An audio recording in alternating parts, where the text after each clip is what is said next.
Projekt Guru. Всем привет! С вами Zak Novak на радиостанции Novorossia Rocks. Welcome to Novorossia Rocks radio station. This is Zak Novak, your American in downtown Donetsk. The program is called Projekt Guru, and Guru is in the house as always. My engineer, Andre. Let's get right to it. Nazi battalion Azov and police restrict access to residents paying respects for Odessa massacre. As Ukraine celebrated Labor Day on Monday morning, residents of Odessa began flocking to the square to pay their respects to the victims of a terrible massacre that was perpetrated there exactly 2 years ago. However, local police forces had cordoned off the square in order to restrict access to the area and effectively disrupt the somber tribute. RAI Novosti reports the city authorities were allegedly tipped off about a bomb having been planted somewhere in the square, which prompted them to seal off the area and send in the bomb disposal squads. The authorities have also deployed a wide assortment of forces, including the notorious Azov Battalion and Alpha Anti-Terrorist Special Forces Unit to maintain order in the streets. At the moment, the square can only be accessed via a single checkpoint equipped with metal detectors, which nevertheless remains closed at the police officers manning it pointedly ignore the pleas of scores of mourners hoping to get through. On May 2nd, 2014, right-wing Nazi pro-Kiev extremists chased anti-government protesters into Odessa's House of Trade of Unions and set the building on fire by hurling Molotov cocktails inside.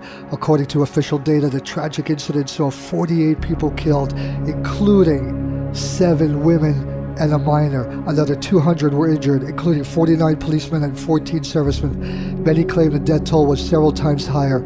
The events marked the bloodiest civil conflict in Odessa since 1918. Hey everybody, please light a candle. A special day for the tragic event in Odessa. Today I'm going to be at the Lenin Square, 6 p.m. Everybody light a candle for the tragic horror that was committed, the atrocities, war crimes committed by the Kiev Junta Poroshenko regime, which is backed by the Obama regime, killing many people, burning them to death in a trade union building.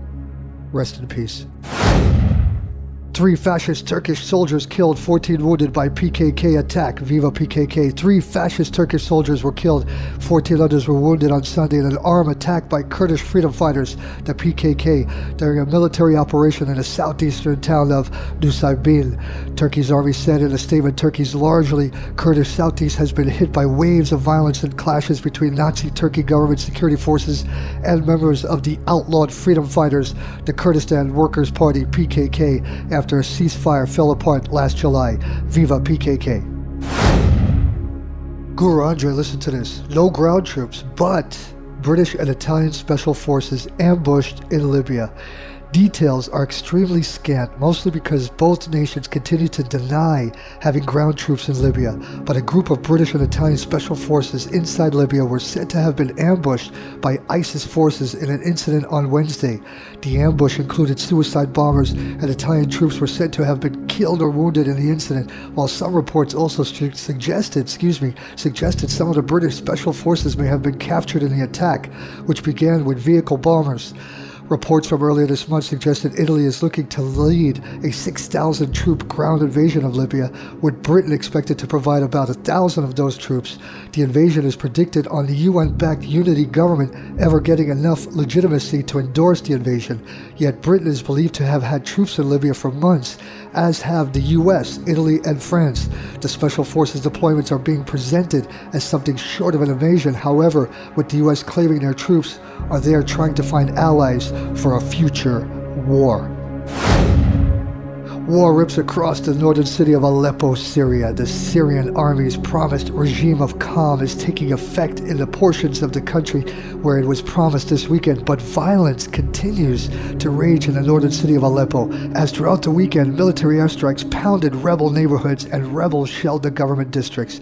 Death tolls from the strikes over the weekend are uncertain so far, but appear to, at the very least, be down from the massive tolls seen late last week when airstrikes pounded hospitals and other medical facilities facilities in rebel-held parts of the city. The Red Cross is calling for an immediate restoration of calm in Aleppo, and Russia and the U.S. are said to be feverishly working to try to end the violence there, though they don't appear to be making such progress on either side.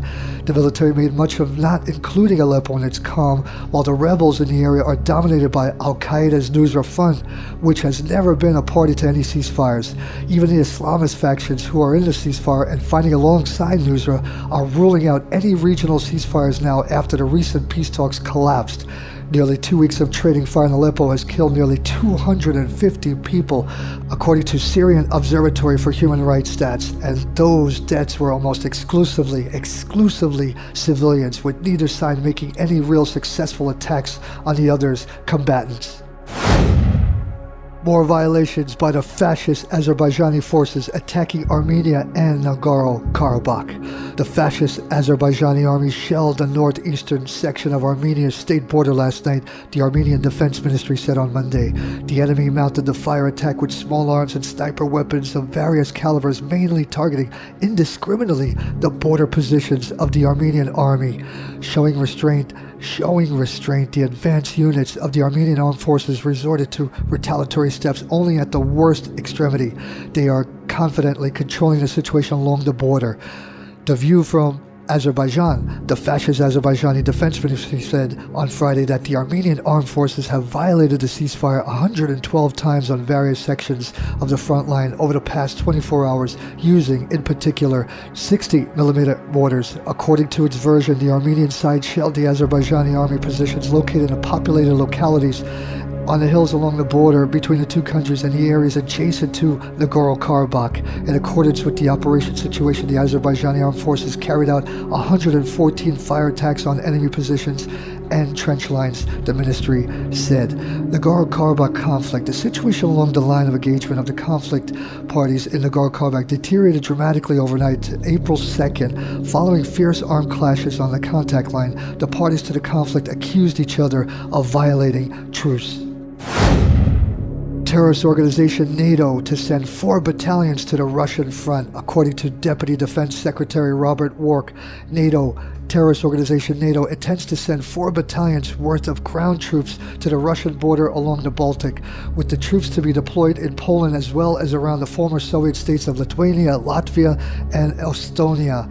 Work claimed the deployments are a response to recent Russian military exercises inside Russia, saying that they are extraordinarily provocative from NATO's perspective. This is NATO's perspective. Russia in turn says the exercises are a response to repeated NATO buildups on their border. According to Work, the U.S. is going to provide 2 of the battalions, with the other 2 coming from Britain and Germany, respectively.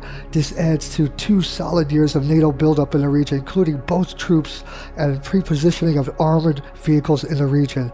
Terrorist organization NATO officials say they are hoping to get other small member nations to contribute some troops as well, though there is growing exhaustion in the alliance on predictions of an imminent Russian invasion of Eastern Europe, something which clearly isn't happening. Even Germany's deployment is liable to lead to a public backlash.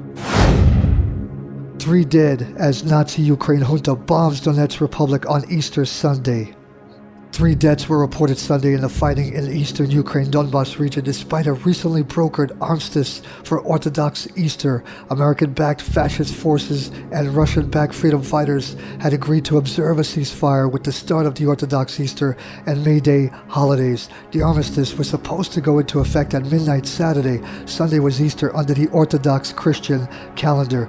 The official Donetsk news agency reported 2 freedom fighters dead and 4 injured in shelling by Nazi Kiev government forces on Easter night.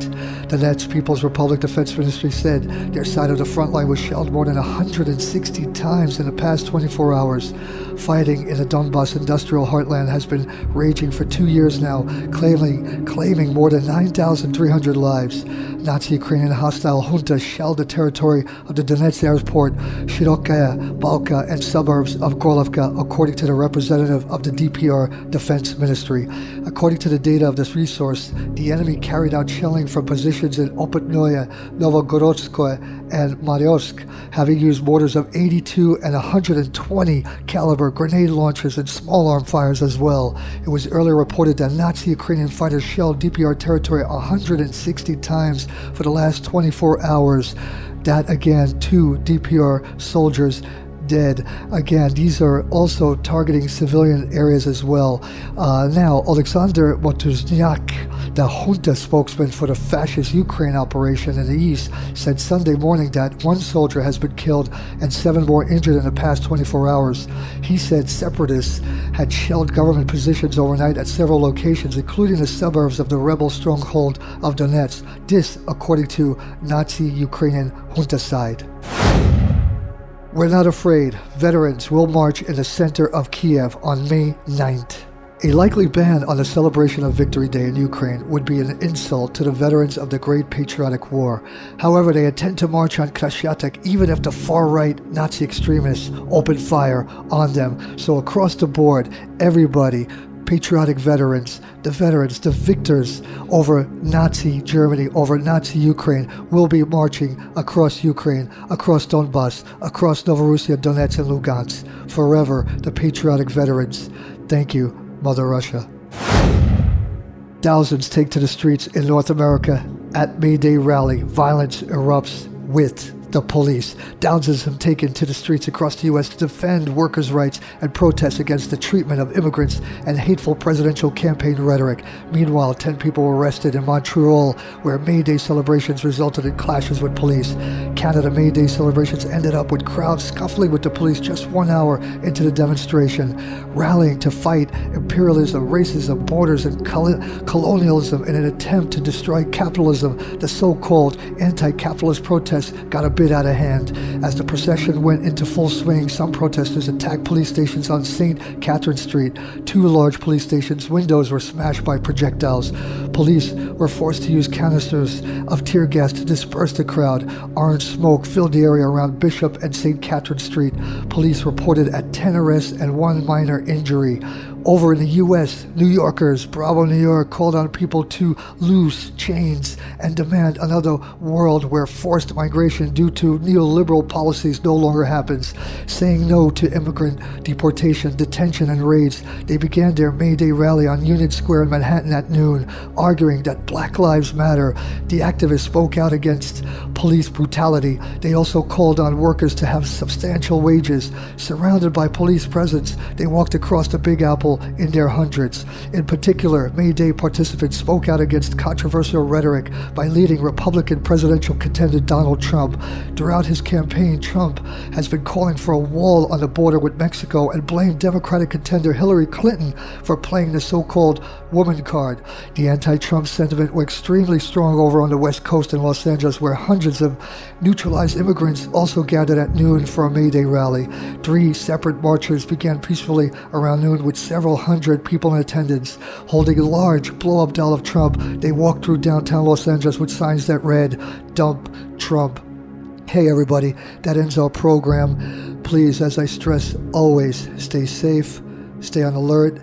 Please, everyone, light a special candle, especially for today, for the tragic event in Odessa.